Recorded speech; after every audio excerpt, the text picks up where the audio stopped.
आज हम देखते हैं आपका कक्षा 5 का चैप्टर नंबर अध्याय आपका 5 है औसत। ठीक है, इसमें देखते हैं हम लोग औसत बराबर क्या होता है। औसत बराबर होता है आपका आंकड़ों का योग बटे में आंकड़ों की संख्या।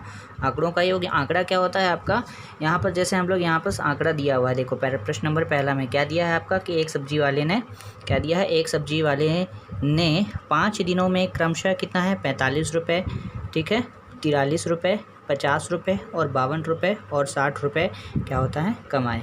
तो बताओ उसने औसतन कितने रुपए कमाए। अब देखो प्रतिदिन उसने क्या है, प्रतिदिन उसका क्या है आपका अलग अलग पैसा कमा रहा है। ठीक है, उसका जो लाभ है, प्रतिदिन का जो लाभ है वो अलग अलग लाभ है। पहले वाले दिन क्या है आपका 45 रुपये है, दूसरे दिन क्या है 43 रुपये, तीसरे दिन 50 रुपये, चौथे दिन 52 रुपये और ये 5वें दिन 60 रुपये। तो हमारे ये क्या है आपके आंकड़े हैं, ठीक है ना। अलग अलग दिन का अलग अलग जो क्या बोलते हैं, अलग अलग दिन का जो अलग अलग कमाने का जो रुपए है, ये हमारा क्या हो गया आपका आंकड़ा हो गया। ठीक है, अब ये आंकड़े का योग करना है। तो हम लोग ने यहाँ दिख रहा है कि आंकड़ों का क्या किया हम लोगों ने, योग कर दिया 45, 43, 50, 52 और 60 को। और आंकड़े कितने हैं उनको हम लोग गिन लेंगे, जैसे 1, 2, 3, 4 और ये 5 हैं। तो ये 5 दिनों के आंकड़े हैं। ठीक है, तो 5 दिनों का आंकड़ा और 5 दिनों का उसका अलग अलग लाभ है।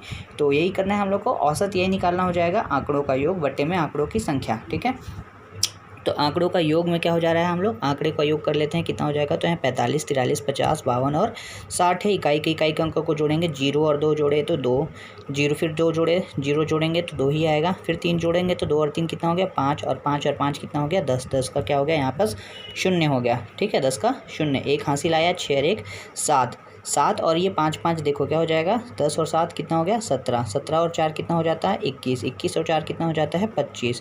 तो 250 बटे में क्या आ गया यहाँ पास 5 आंकड़े हैं, 1 2 3 4 5 है। तो नीचे बटे में 5 लिख लीजिए, जितने आंकड़े हैं उतना संख्या लिख लिए। अगर 4 होता है तो यहाँ पास 4 आंकड़े लिखते हैं, बटे में 4 होता, 5 आंकड़े हैं इसलिए हम लोग 5 लिखे हैं। तो 5 से भाग कर देते हैं, 5 बचे 25 यानी कि 50 रुपये। था औसतन कितना रुपये कमाएगा वो, एक दिन में 50 रुपये कमा रहा है। वैसे ही दिया है आपका प्रश्न नंबर दूसरा, क्या दे दिया है आपका 5वीं की 4 छात्राओं का वजन क्रमशः क्या दे दिया है आपका, क्रमशः 27 किलोग्राम है, 23 किलोग्राम, 28 किलोग्राम और 30 किलोग्राम वजन है।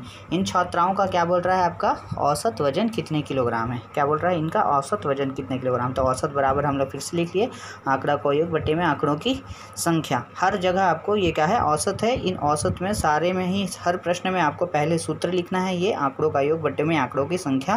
फिर यहाँ पर आंकड़ा आपको दिखाना है, ठीक है, आंकड़ों का योग करके दिखाना है। देखो 27 से किलोग्राम लिख लिए हैं तो ठीक है, नहीं तो ऐसे भी लिख सकते हैं कि 27 धन 23 धन 28 धन 30 और लास्ट में हम लोग क्या कर सकते हैं किलोग्राम लिख सकते हैं। तो 27 किलोग्राम, 23 किलोग्राम, 28 किलोग्राम और 30 किलोग्राम जोड़ने पर क्या आ जाएगा आपका 0 और 8 कितना हो गया 8, 8 और 3 कितना हो गया 11, 11 और 8 कितना हो गया आपका 11 और 7 कितना हो जाएगा आपका 18, 18 का 8 हो गया, हासिल आया 1, 3 और 1 4, 4 और 2 6, 6 2 8, 8 और 2 10, 10 हो गया मतलब 108। ठीक है, 108 बटे में कितना हो गया 4, 4 दूनी 8, 4 दूनी 8। ठीक है, भाग करेंगे तो कितना आएगा 4 दूना 8, कितना बच जाएगा 10 में से 8 गया 2 बचा, 2 और 8 कितना बन गया 28, 4 की पहाड़ी में 7 बार में 28 आता है। ठीक है, चाहे तो हम लोग यहाँ पर भाग करके भी आपको दिखा सकते हैं। ठीक है, ये हो जाएगा जैसे आपका यहाँ पर 250 वाला बता देते हैं, 250 और भागित कितना है 5 से किए थे ना, 5 पच्चीस कितना आ जाता है 25, 5 पच्चीस कितना आ गया 25, 25 में 25 गया 0, क्या उतरा यहाँ बच गया 0, 5 0 0। ठीक है, ये हो गया हमारा पहले का ये 50 जो आया था। ठीक है, ये कैसे आया, यहाँ पर कितना दिया है 108 भागित में, हम लोग इसको रफ कार्य में आप लोग बगल में कर सकते हैं। ठीक है, 4, 4 दूना कितना होता है 4 दूना होता है 8, 10 में से 8 गया क्या बचेगा 2, अगला क्या उतरेगा यहाँ 8, 4 के पहाड़े में अब 28 कितना बार में आता है तो 4 सत्ते क्या हो जाता है 28। ठीक है, 28 से 28 यहाँ पूरा कट गया। ठीक है, इस तरीके से बनाएंगे।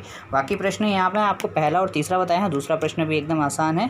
आप लोग सिर्फ आंकड़ों को जोड़ेंगे और जोड़ करके जितना आंकड़े हैं उनकी संख्या से उसको क्या कर देना है भाग कर देना है। ठीक है, चलिए ठीक है, बाकी प्रश्न बना करके देखिएगा, जो नहीं बनेगा वो बताइएगा मेरे को।